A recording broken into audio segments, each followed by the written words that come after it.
a 2003 Mercedes-Benz E320 station wagon, and it is the definition of what a Mercedes-Benz should be. This is the last of the classic line of Mercedes-Benz. It's my daily driver, and today I'm going to show you everything in it.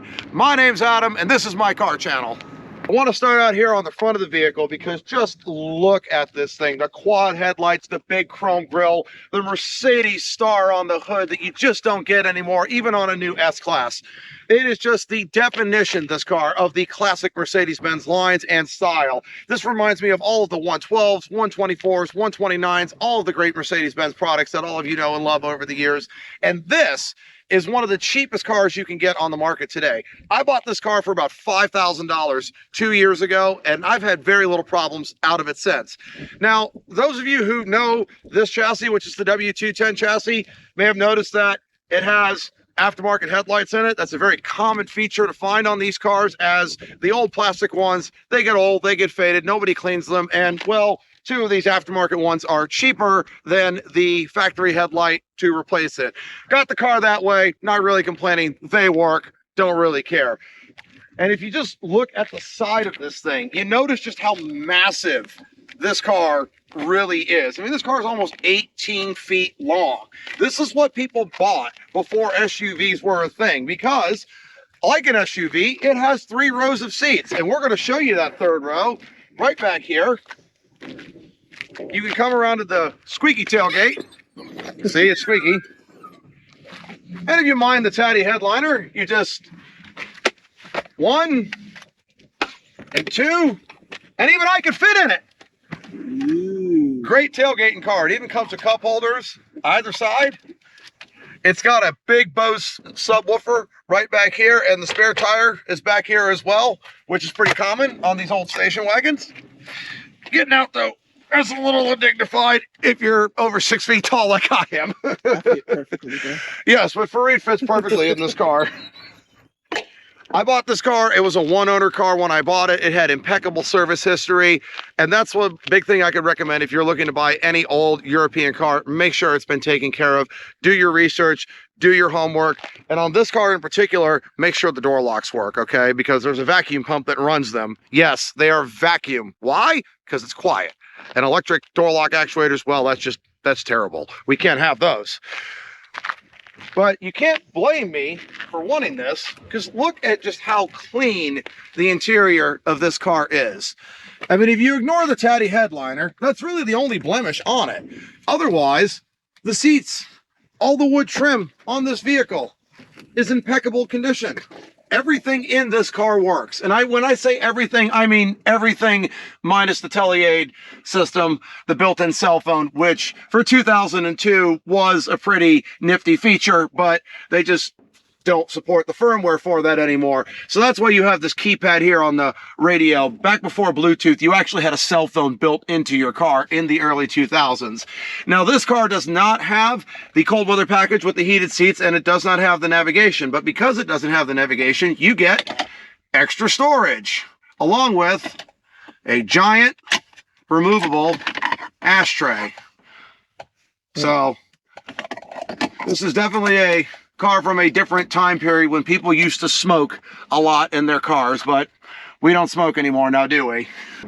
Now, moving on, you'll notice that this car does not appear to have any cup holders in it. Well, it kind of sort of does. Right here is where a little pop-up cup holder would go, right down in this little cubby hole. Unfortunately, it is missing on this car, which is very common because they were cheap and they break a lot. They break so much that you can even go on eBay and Amazon and find replacements for it.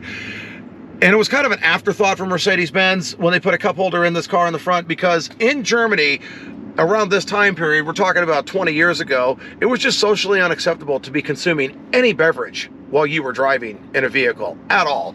Again, you could smoke. I mean, you could have 2 packs of smoked cigarettes in here. Nobody would care.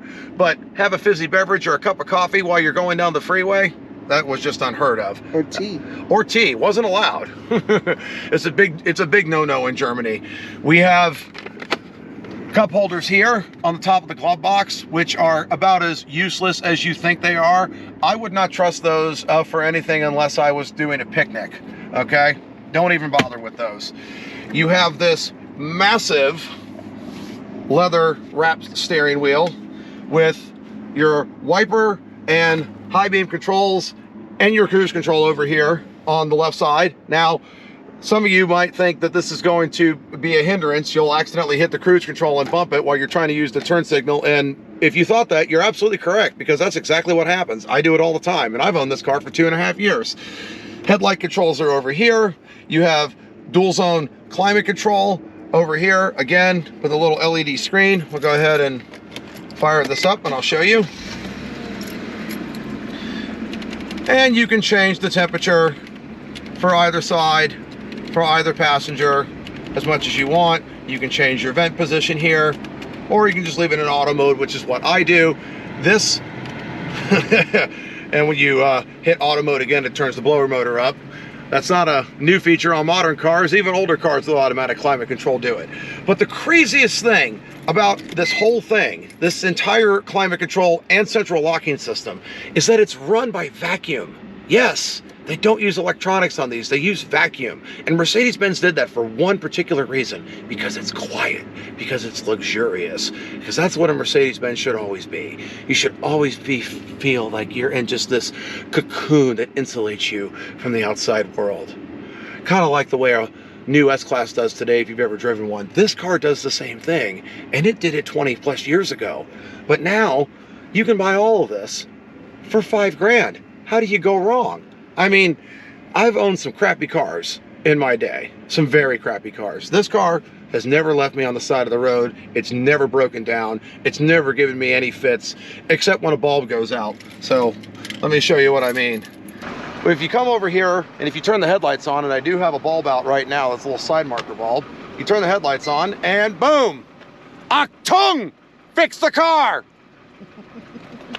Because if you don't fix it, it'll be 30 days in the cooler with you, Hogan. 30 days in the cooler. But all you gotta do is push this button right here and that goes away. You have your radio controls also available in this little screen. You have a trip-o-meter, instant fuel economy. You even get a little gauge that tells you exactly how much fuel is in the tank of your car. And yes, I just filled this up yesterday. This thing's about 18 gallons and it takes premium. So these days, this car is a little expensive to fill up. It's about 60 bucks, but it lasts for about 2 weeks. I can drive this car down to West Palm Beach, Florida on a tank and a half here from Atlanta. So I'm not really complaining about that. This one has done 155,000 miles. It had about 120 on it when I bought it. So I have driven it quite a bit. And I have not found an on-road situation that this car won't do. But my favorite thing about this car is the turning circle. Like I said, it's nearly 18 feet long. But because it was made in Europe, it can do this.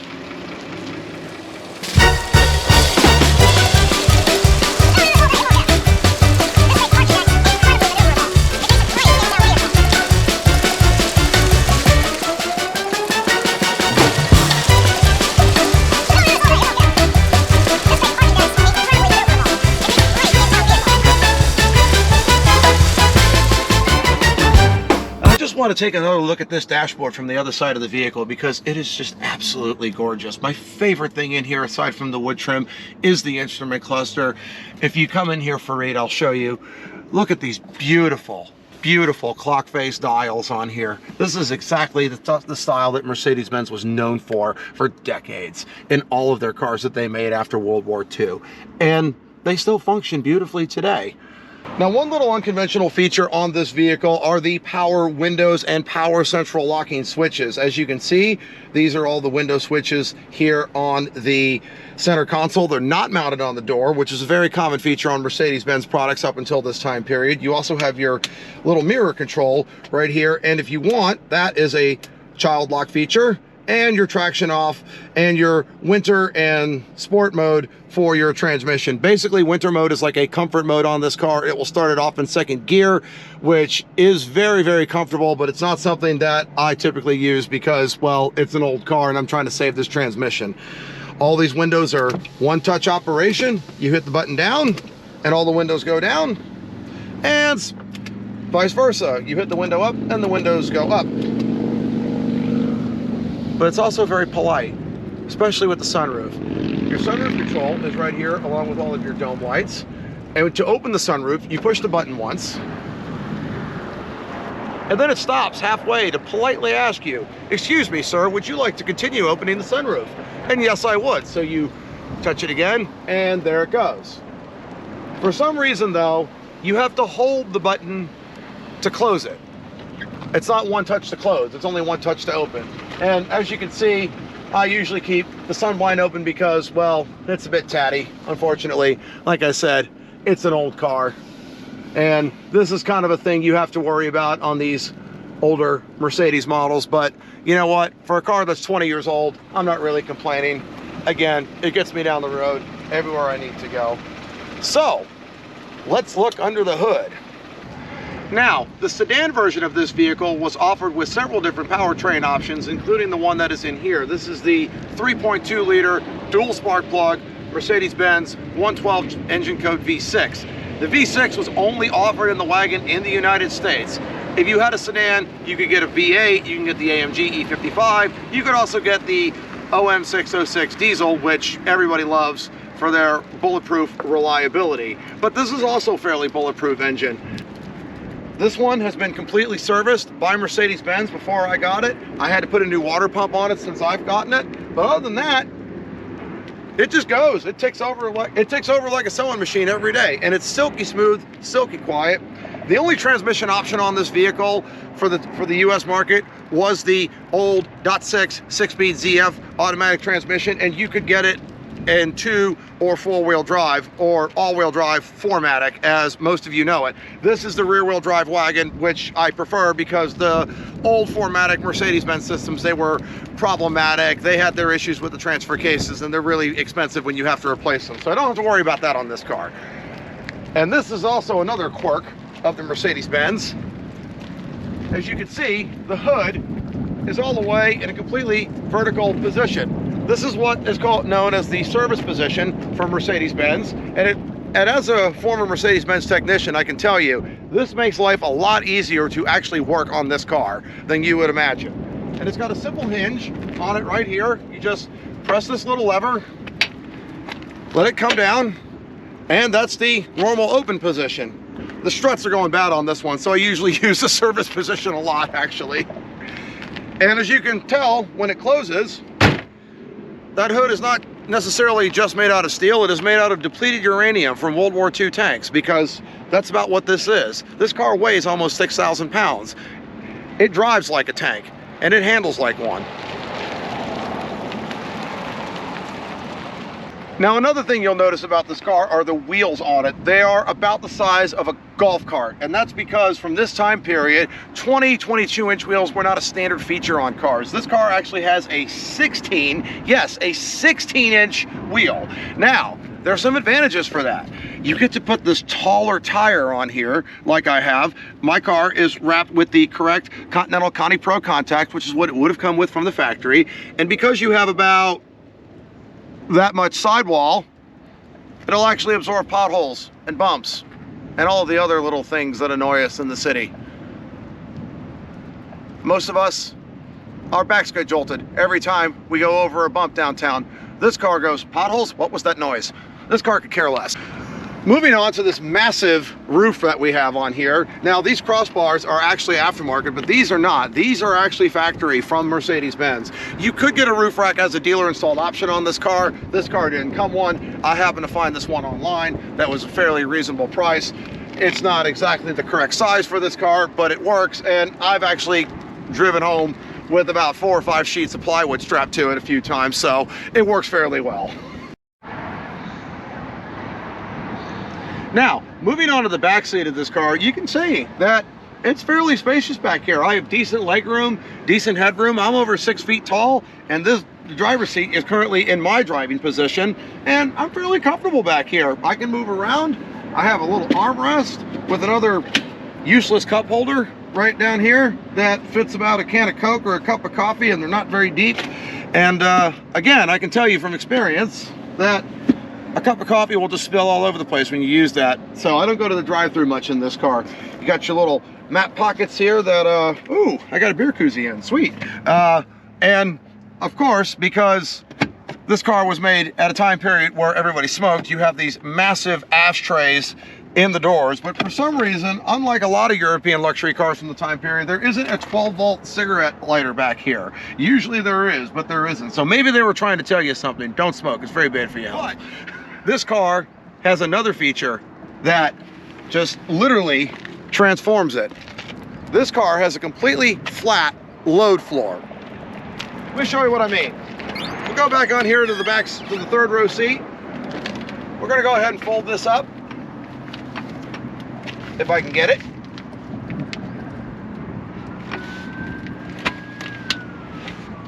You have a cargo cover that goes into this little slot right here for your luggage.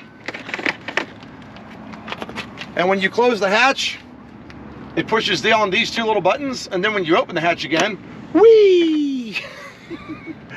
On later models of the Mercedes E-Class wagon, this was actually a powered option. Anyone who's had a 2011, 2010 E-Class wagon knows that, but this one's old school, this one's mechanical. You also have a cargo net that hooks into the ceiling right there. And you'll notice up ahead, those same hooks are further forward in the ceiling, right next to the grab handles in the back seat. Now, why is that? Well, that's this car's party piece. This car has a completely flat load floor, and I'll show you how it works. First off, you come to your center seat, you pick it up. There's a handle right here. You undo it. The seat's supposed to store in here.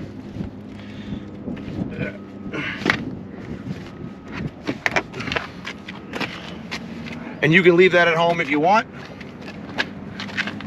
Then you pull the headrest out. That slot nicely in here, as you can see.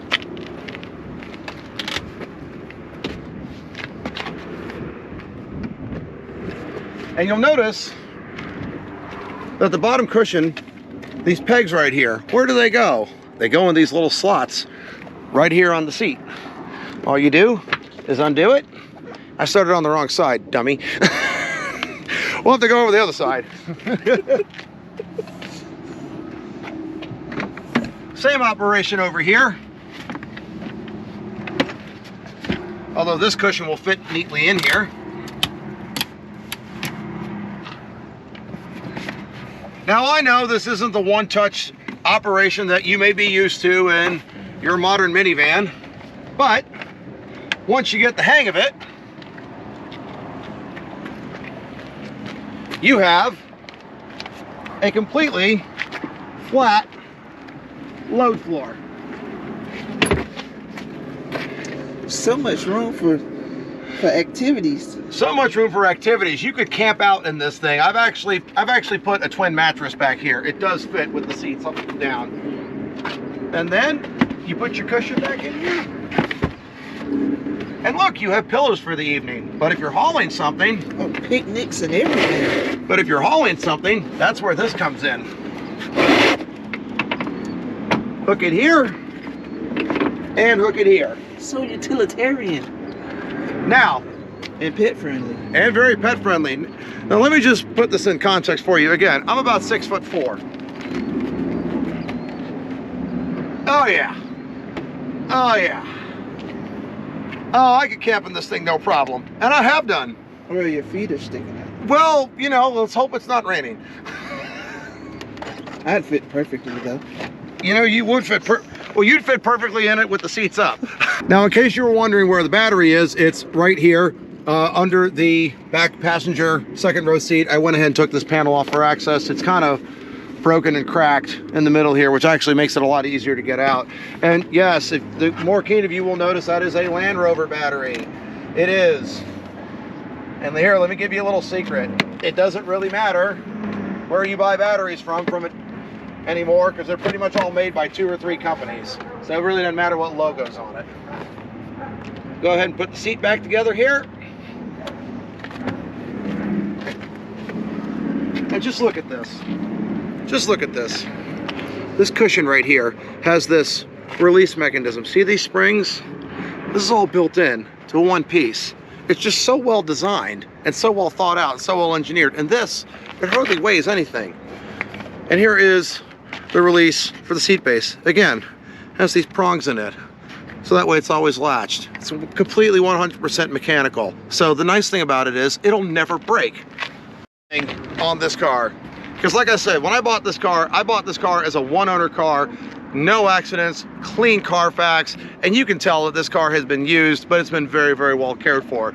And now we're gonna show you how it drives. Setting off in my daily driver. A car that really does take you back in time. The automatic door locks just locked, but you didn't hear them because, again, they're powered by vacuum, and thankfully they work on this car because they can be quite a faff to fix. You know, I've had this car now for a while. This is something I've always wanted.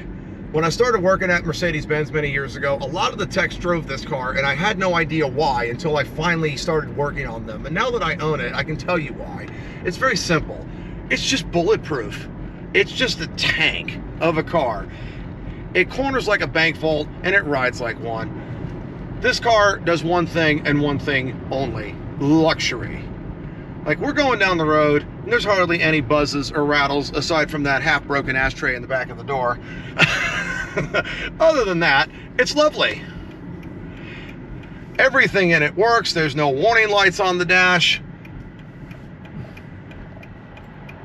This car has brand new Mercedes-Benz brakes on it that I installed about 4 or 5 months ago.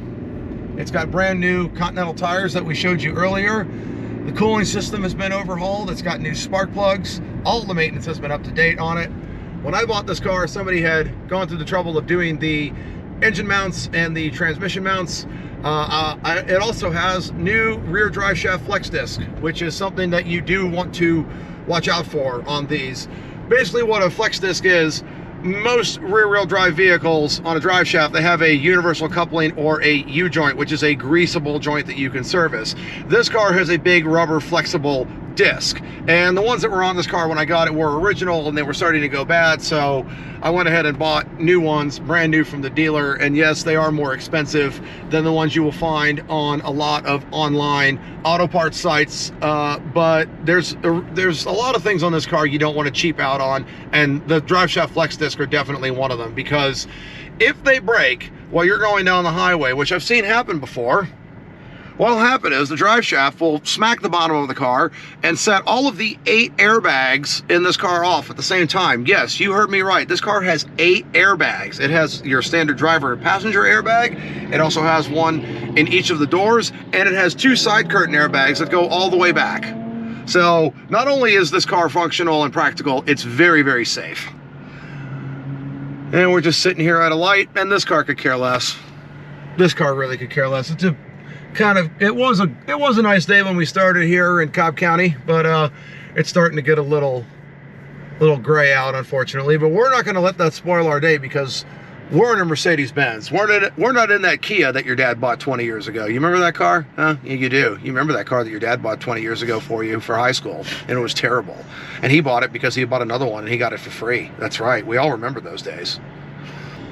And it's a little off topic. There's a beautiful E39 BMW behind me. That's another car I like that I can't wait to own one of these days. This car just floats everywhere it goes. There is nothing sporty about this car at all. The steering is very light and it's very vague. You don't really know where the front wheels are, but you do know that the steering wheel is connected to the front wheels of the car because, well, it was made by Germans and not 2 fat guys in Kentucky. And then you just look over that long hood and that beautiful star, and like an old Cadillac, you can just point this car and it'll go wherever you want to go. I've driven this car on several road trips down to Florida, and I've driven this car to Tennessee a few times. I drive it to work every day, and there just isn't an on-road situation that this car just won't do, and it'll do it well. I mean, we're doing about 45, 50 miles an hour here, and it's insanely quiet and comfortable. Wouldn't you say, Fareed? Oh yeah. Yeah. What this car does more so than anything is it transports you back in time. And I know that's kind of a big claim to say for a car that's not even 25 years old yet, but I've worked on and driven a lot of classic Mercedes-Benz products over the years. And this car has that same feeling that a 112 convertible does. This car has the same feeling that a 124 sedan does. We're talking, you know, 90s, 80s, 70s, and back and forth. The original S-Class, the 140 chassis from the 90s. This car comes out of that same generation. It was just when Mercedes-Benz was nothing but quality. That's all they were about. Yeah, sure, there were fancier cars, more luxurious ones, more expensive ones out on the market, but they didn't offer the practicality and the durability that this car does. And there's a reason there's a lot of these still on the road. They were very, very well made to begin with. Wagons are a little bit harder to find, so when I found this one for sale a couple of years ago, believe it or not, I got this car on Facebook. That's where I found it for sale. It was on Facebook. And found it at a little dealer in Alpharetta, and as soon as I saw it, I knew I was going to buy it, because I've always wanted one. Coming up to a roundabout here, there's something rolling around under the seat. I wonder what that is for Reed.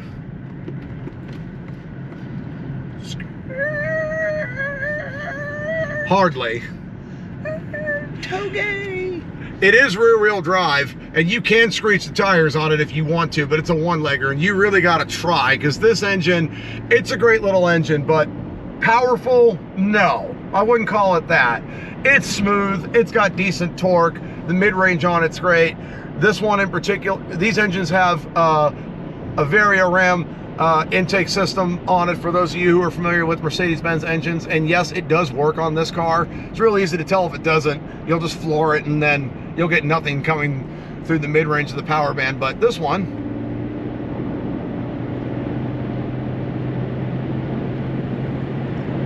works just fine. And it is kind of scary how fast the speed creeps up on you on this car, because it's so quiet and because it's so heavy, you don't really know how fast you're going a lot of the times until you actually bother to look down at the speedometer. And well, this car, let's just say this car will allegedly do, this exact car will allegedly do 120 miles an hour on the freeway. Allegedly. Let's just say it can do that. It may do that for legal reasons, of course. And now we're coming up to a big left-hand turn. And it's real simple on this car. All you got to do is slow down, tap brakes a little bit, and it just glides. One hand, one finger even. I'm using just my finger to go around this corner. And you could drive this car with one finger if that's all you had. And if you only have one finger, you should have been careful with that saw, but clearly you weren't. And another thing that we didn't show you back in the parking lot is the windshield wiper. Yes, this car only has one massive windshield wiper. And it not only cleans the windshield better than a traditional system, it also oscillates like this. Whoa! And it has automatic rain sensing wipers. Yes, it does. Now, some of you may be wondering, well, this car is 20 years old. What kind of tech does it have in it? What kind of modern features does it have, so I can connect my phone, or so I can have it alert me? The answer is really simple. It has none of those things, because they didn't exist. You have to understand, this car was made when the internet was in its infancy, okay? Things like lane keeping and blind spot monitoring assist, as we know them today, they really didn't exist. But it does have a very 2000-ish feature for lane keep and blind spot assist. Over here I have a mirror on my left, and over there I have a mirror on my right. And if you bother to look at them every once in a while, you might actually see what's on the side of you. This car really doesn't have any blind spots because it has these thin pillars. Again, this car was made at a time when the safety laws were a little different, and you can make a car with thin pillars. So it's all glass all the way back. I mean, check it out. There's not a blind spot in this thing. Now, as far as forward warning, Well, you have this great big windscreen that they put in it, and if you look out it from time to time, you'll know to stop if there's something stationary in front of you.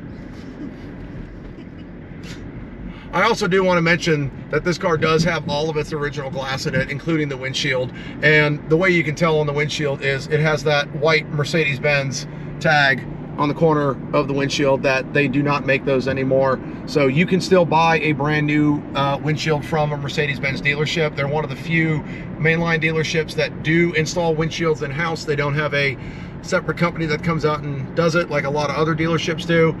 And they still sell a brand new piece of glass that will say Mercedes-Benz on it, but you won't get that sticker. So that's another way you can tell that this car has been very well loved and very well cared for over the years. And no one's gone all Carrie Underwood on it, if you know what I mean. And as I'm getting older, I just like having a nice, smooth, quiet car to drive, because that's what this is. It's just quiet and smooth. That's all I really want at the end of the day when I'm tired from work. And so there it is, folks. This is my daily driver, my massive German tank that is more German than your grandfather. That's right, and more German than mine as well. This is not just a German car, it is the most German car you could ever own for the money. And again, a good one of these, $5 grand. That's all I paid for this. I own it. I don't have a $500 a month car payment, or it's probably more like $1,000 a month now if you want a new car, right? You know, why would you do that when you can buy all this luxury for not that much? I've been driving this car for 2.5 years and it's never left me on the side of the road. I've gotten my money out of this car, okay? And I'm gonna keep it a little bit longer. Hopefully you'll see it do some more things on the channel. We're gonna take some road trips in this. We're gonna have a lot of fun, and we'll probably go camping in it and see what happens there.